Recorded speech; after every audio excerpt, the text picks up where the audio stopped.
చెడగొట్టు వానాలు జయంగా ఇప్పటికే రైతులు మస్తు నష్టపోయిర్రు. వేల ఎకరాలల్ల చేతికొచ్చిన పంట నాశనం అయ్యింది.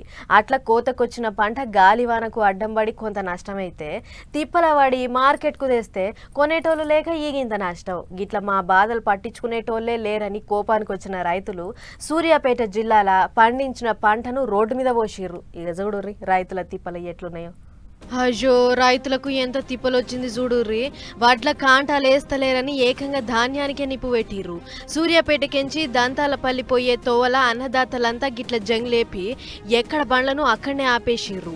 వడ్లు తెచ్చి అందాజా నెలగా వస్తున్నది. ఈడ పట్టాలు లేక వడ్లు ఎండకెండుతున్నాయి, వానకేమో తడుస్తున్నాయి. ఆయన కూడా ఏ అధికారికి పట్టింపు లేదు. మా గోస చూసి ఇసుంటి వచ్చినోళ్లే లేరు.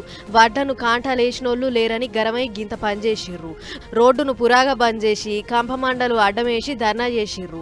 వడ్లు కొంటరా లేకుంటే ఈయన్నే మంట పెట్టి తగలబెట్టి పోవాలా అని లొల్లి చేస్తుంటే ఇంతలో ఓ రైతన్నకు కోపమాగక నిప్పు పెట్టనే పెట్టిండు. ముచ్చటెరకై పోలీసులు వస్తే రైతులకు పోలీసులకు నడుమ జరసేపు కీసులాటయ్యింది.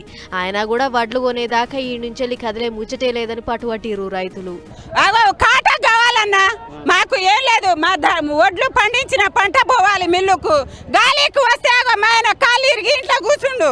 ఆ గాలిలో చెట్టు తెగి నెల రోజుల నుంచి నీళ్లు లేవు. ఆయన తీసుకొని వస్తే ఇంట్లో పడ్డాడు. ఏం చేయను, ఎట్లా ఇది చేయాలి? ఒక్క పట్టాలు లేవు ఆ గాలి దుమ్ముకు. మేమేమన్నా గొంతెమ్మ కోరికలు కోరినామా? నెల రోజుల సంధి పడిగాపులు కాస్తుంటే అధికారులంతా మా తోకకు చెప్పన్నట్లే చేస్తుర్రు. ఇట్లయితే రైతులు ఎట్లా బతకాలే అని గరవయ్యర్రు అన్నదాతలు. దీంతో రోడ్డుకు అటు ఇటు కిలోమీటర్ల మందం 7 బళ్ళు ఆడనే ఆగిపోయినాయి. పోలీసులు నచ్చ చెప్దామని బానే తల్లాడిర్రు గాని యాస్టగొన్న పానాలాయే యాడుకుంటారు. అందుకే పంచాది ఈగింత పెద్దగైంది. ఇటు నిజామాబాద్ జిల్లా కోటగిరి మండలంలో ఉన్న అంబేద్కర్ చౌరస్తా కాడ కూడా ఇదే లొల్లి. ఏ తొండ ఊరి రైతులంతా వచ్చి వడ్లు కాంటాలకేస్తానికి తయారయ్యిర్రు. ఆయన కూడా కాంటాలకేసేటోళ్ళు ఒక్కళ్ళు దిక్కులేరు. ఇప్పటికన్నా బొంగుడు మాటలు బంద్ చేసి దబ్బిన కాంటాకేయుర్రి సార్లు, మీకు పుణ్యం ఉంటదని ఒక తీరుగా అడుగుతుర్రు. చూడాలి మరిగా ఏం చేస్తారో అధికారులు.